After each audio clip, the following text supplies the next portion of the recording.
इस समय हम मौजूद हैं एनआईए के ऑफिस के बाहर। NIA national investigation agency. आज ये नाम हर एक की जुबान पर है क्योंकि पीएफआई यानी कि पॉपुलर फ्रंट ऑफ इंडिया पर एनआईए ने अब कड़ा प्रहार किया है। देश के 13 राज्यों में एनआईए ने छापेमारी की है और ये जो छापेमारी है वो टेरर फंडिंग को लेकर की है। वही पीएफआई, वही पॉपुलर फ्रंट ऑफ इंडिया, जिसका नाम जो भी देश में कोई इस समय दंगा भड़काया जाता है और कहीं पर भी ऐसे जो टेरर फंडिंग के जो मॉड्यूल ध्वस्त किए जाते हैं, चाहे वो असम के अंदर हो चाहे बिहार के अंदर हो, उसमें सबसे पहले नाम किसी का सामने आता है तो वो पीएफआई संगठन का नाम आता है, जिसे 2006 में बनाया गया था।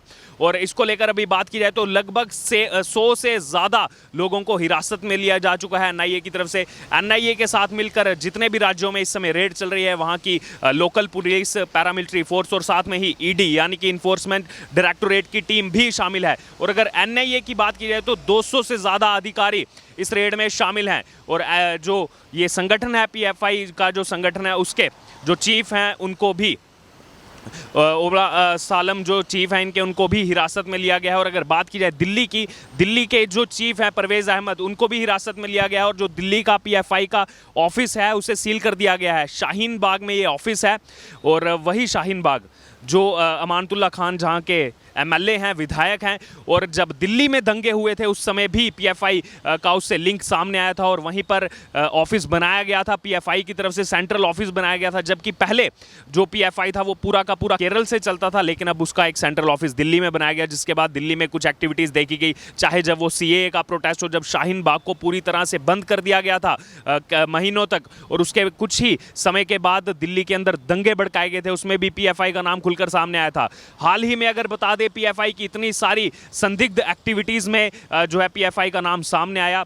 जुलाई महीने में जब देश के प्रधानमंत्री नरेंद्र मोदी बिहार के दौरे पर गए थे, उस समय वहां पर एक जो है मॉड्यूल का भंडाफोड़ किया गया था। और जब वो मॉड्यूल ध्वस्त किया गया तो ये सामने आया कि जो आतंकी उसमें पकड़े गए हैं उनका कनेक्शन पीएफआई से है। पीएफआई के कार्यकर्ता के नाते वो वहां पर काम कर रहे थे। और जिस तरह से जो वहाँ से दस्तावेज बरामद किए गए, संदिग्ध दस्तावेज बरामद किए गए कि किस तरह से 2047 तक भारत को ये जो है तैयारी कर रहे हैं भारत को इस्लामिक स्टेट बनाने की, और उसका पूरा रोड मैप तैयार किया गया है कि किस तरह से इस्लामीकरण करके युवाओं को बरगला करके जो है इस्लामीकरण किया जाए इस देश का, 2047 तक इसको मुस्लिम राष्ट्र बनाया जाए। वो वहाँ पर टेरर का मॉड्यूल का जो है बांडाफोड़ किया गया था। और इसकी जो फंडिंग है वो खाड़ी देशों से आती है, अरब देशों से आती है। अब यहाँ पर केंद्र भी इसको लेकर के जो है काफ़ी ज़्यादा सख्त दिखाई दे रहा है। जैसे ही ये रेड चल रही थी, इस समय भी ये रेड जो है चल रही है। उसके बाद देश के गृह मंत्री अमित शाह और साथ में एनएसए अजीत डोभाल जो नेशनल सिक्योरिटी एडवाइजर हैं, उन्होंने गृह मंत्रालय में इसको लेकर उच्च स्तरीय बैठक भी की है। तो यानी कि ऐसा माना जा रहा है कि पीएफआई, जिसको लेकर ये बातें उठ रही थी कि इसको बैन किया जाना चाहिए, हर जगह जहां पर भी संदिग्ध गतिविधियां पाई जाती हैं वहां पर पीएफआई का नाम सामने आता है। तो इस पीएफआई को अब तक केंद्र सरकार ने खुली छूट क्यों दे रखी है, इसको अब तक बैन क्यों नहीं किया गया, ये लगातार मांग उठ रही थी। क्योंकि आपको बता दें कि झारखंड के अंदर ये संगठन बैन है, पीएफआई को बैन किया गया है झारखंड के अंदर। इसकी सांप्रदायिक जो गतिविधियां हैं, जो युवाओं को बरगलाने का काम ये पीएफआई करता है, उसको लेकर के इसे झारखंड में बैन किया गया था। और ये मांग लगातार उठ रही थी कि देश के अंदर इसको बैन किया जाए। और अब ऐसा माना जा रहा है कि शायद 2022 के बाद इस संगठन का नाम देखने को नहीं मिल सकता है। आपको बता दें, दरअसल हुआ ये, जब प्रधानमंत्री नरेंद्र मोदी पर ये हमला करने वाले थे, उसके कुछ दिनों बाद ही कर्नाटक के एक भारतीय जनता पार्टी के कार्यकर्ता की हत्या कर दी जाती है। और उसमें पीएफआई का नाम सामने आता है कि पीएफआई के लोगों ने उस बीजेपी के कार्यकर्ता की हत्या की, जिसके बाद खुद बीजेपी के कार्यकर्ता बीजेपी से ये सवाल करते हैं कि आखिरकार हम अपनी पार्टी की, हमारी सरकार है और लोग सुरक्षित नहीं हैं यहाँ पर, तो क्या एक्शन लिया जा रहा है। उसके बाद गृह मंत्री अमित शाह कर्नाटक जाते हैं, बेंगलुरु जाते हैं, वहाँ पर एक बैठक करते हैं जिसमें कर्नाटक के मुख्यमंत्री बोम्मई भी शामिल होते हैं। और उसके बाद 4 अगस्त से ये रोड मैप पूरा तैयार किया जाता है। काफ़ी इसमें लंबी चौड़ा इसका प्रोसेस रहा है, काफ़ी ज़्यादा तैयारी की गई। उसके बाद 3 मोर्चों पर काम संभालने को दिया जाता है केंद्र सरकार की तरफ से। सबसे पहला नेटवर्क मैपिंग, पीएफआई का जहां जहां नेटवर्क है उसका पूरा मैप तैयार करने के लिए एक टीम बनाई जाती है। जहां पर इनका एक भी सदस्य है, पीएफआई का एक भी सदस्य है, वहां पर इनको जो है उस नेटवर्क मैपिंग में इसको उसके साथ जोड़ना होगा। ये तैयार करने के लिए कहा गया था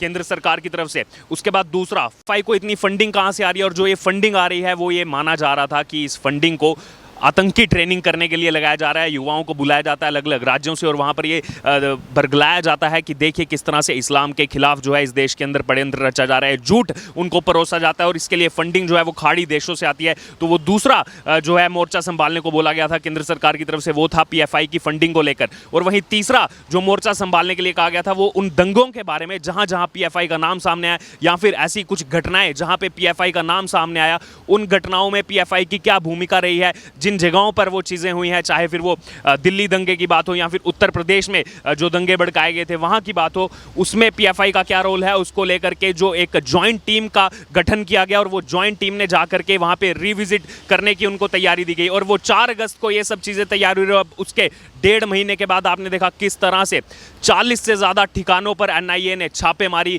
जो है की है और 100 से ज़्यादा लोगों को गिरफ्तार किया गया है, जिसमें सबसे ज़्यादा केरल, जहां से ये पीएफआई चलता है, उस केरल से 22 लोगों को गिरफ्तार किया गया। कर्नाटक, जहां से इसको लेकर के केंद्र सरकार थोड़ा सा सख्त हुई, उस कर्नाटक से 20 लोगों को गिरफ्तार किया गया। महाराष्ट्र से 20 लोगों को गिरफ्तार किया गया। देश की राजधानी दिल्ली से 3 लोगों को गिरफ्तार किया गया।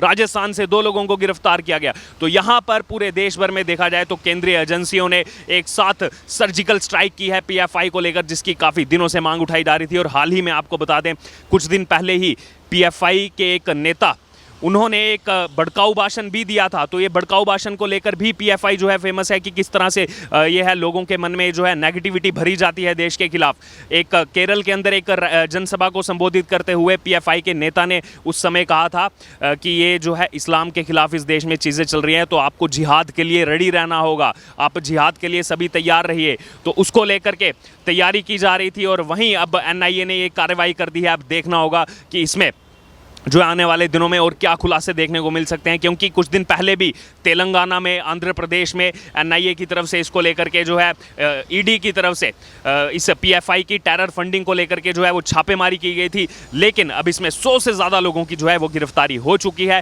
अब इसमें देखना होगा कि आने वाले समय में एनआईए क्या जो है वो सामने रखती है, पब्लिक के सामने रखती है, और क्या इस संगठन पीएफआई जिसको बैन करने की मांग इतने समय से उठाई जा रही है, क्या इस संगठन को आखिरकार केंद्र सरकार की तरफ से बैन किया जाएगा इसकी एक्टिविटीज़ को देखते हुए या फिर नहीं। और जो लोग इसमें इन्वॉल्व हैं, जो 100 लोगों की गिरफ्तारी हुई है, उसमें आखिरकार क्या भूमिका है, वो सच्चाई जो है वो देश के सामने आनी चाहिए कि कैसे हमारे बीच में रह करके हर जगह से इन लोगों को गिरफ्तार किया गया है, कैसे आम पब्लिक के बीच में रह करके ये लोग काम करते हैं, कैसे टेरर फंडिंग इनके साथ होती है, कहाँ से इनको पैसा आता है, कौन इनकी मदद करता है, कैसे वो बाहरी राज्यों से बच्चों को बुला करके जो है एक धर्म विशेष के बच्चों को बुला करके इन कट्टरपंथी लोगों की तरफ से जहर उगला जाता है, कैसे जो है तैयारी की जाती है 2047 तक भारत देश को इस्लामिक राष्ट्र बनाने की तैयारी इन लोगों की तरफ से की जाती है, जिसमें पूरा का पूरा पीएफआई का हाथ खुल करके सामने आता है। और वहीं अब इसको लेकर के भारतीय जनता पार्टी भी हमलावर हो गई है।